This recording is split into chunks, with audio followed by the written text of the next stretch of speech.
It absolutely drove me insane with joy. Guys, this moment was so good for me. If you don't know, I love to write. I like to write poems. I think I mentioned that in my last video. I think it was just about poems in general. Well, not about poems, but anyway. I also like to write fiction. I kind of lean towards realistic fiction / contemporary fiction. Anyway, in this blog post, I'm in university. I'm finishing up my degree. I'm doing creative writing, and I have all creative writing classes. One of them I had taken with Carol Lynch Williams. Shout out. Love learning from her. She's a fantastic mentor. She runs a conference here in Utah for writers. She just does so much to help the writing community, and she's published a ton of books, so she knows what she's doing. Well, in one of her classes, in multiple of her classes, she would have agents come and talk to us, and one of them, an agent came and something kind of amazing happened. But I'm not going to spoil it. I'm going to read the blog, tell you all about it in the blog post, so let's get to it. This blog was posted February 26, 2023, blog title, An Amazing Moment with an Agent. Sometimes I don't know how much of my life I should share with all of you. I mean, I want to help others, and hearing about my day-to-day feels more like the selfish dragging of my readers rather than the selfless uplifting. If anyone has an article they want to read, please go to my contact page and let me know.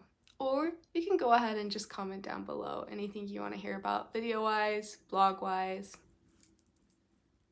Let me know. This past week, I had an amazing moment with an agent and I can't get it off my mind. I sat in my one-bedroom apartment, my laptop on my black desk, watching a Zoom conference with my mentorship group.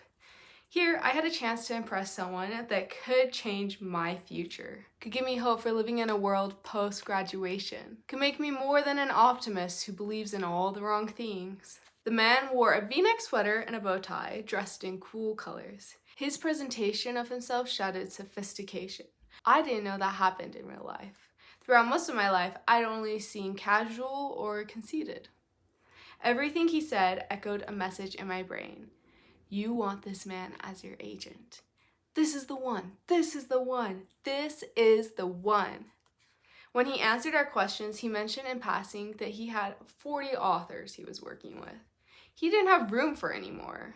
Of course, he said, I wouldn't pass up an opportunity to work someone if I thought they had a really wonderful idea. When it came time to give our pitches, another round of practicing for me to mark down, he gave us advice. Don't use 2 or more 3 sentences to pitch your manuscript. The internet had told me to have anywhere from 30 to 200 words. With urgency, I started to edit my 100-word pitch when my teacher called on me to go first.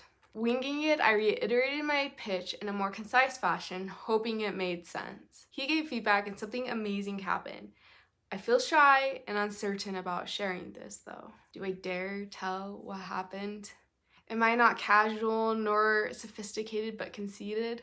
These thoughts stir me up, but I can't get to my ending without this middle. So here's the little silly thing that made me happy. For the first time, an agent showed genuine interest in my novel. Wow, oh, wow, wow, oh, wow. Wow, oh, wow. Let me tell you why this affected me immensely. Graduation in April had felt a bit like doomsday.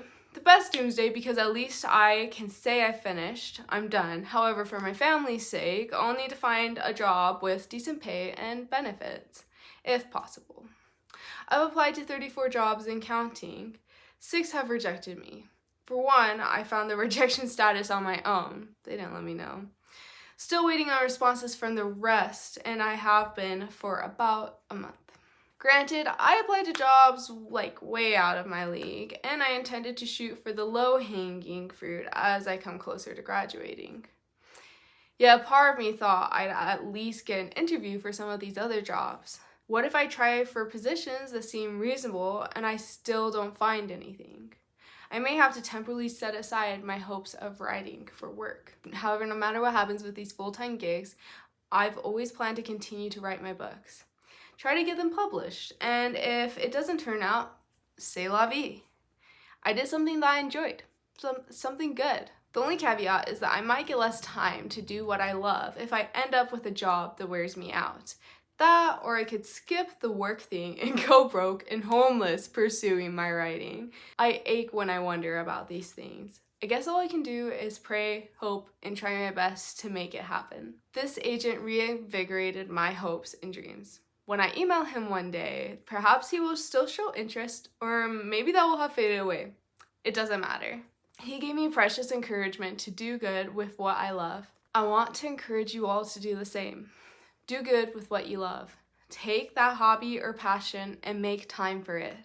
Use it to help lift yourself out of despair and use it to help make others' lives brighter and better. The world would be better, after all, if each person tried to light up your day.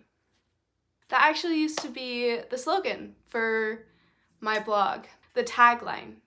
This really invigorated my spirit. It was for my second manuscript, which I'm actually currently still editing, I know a year later, but that's because my first manuscript I've taken to writers conference, I've sent to an agent, I've gotten feedback a few times, so I've had to do edits on that a few times, and I'm hoping to get that one published first, but if I don't, I've ended up taking this second manuscript and pitching it to multiple agents, and each one has shown the same genuine high interest in it. That gives me so much hope.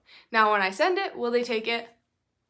Who knows? However, I have loved writing. I haven't done it as much lately, and that makes me sad.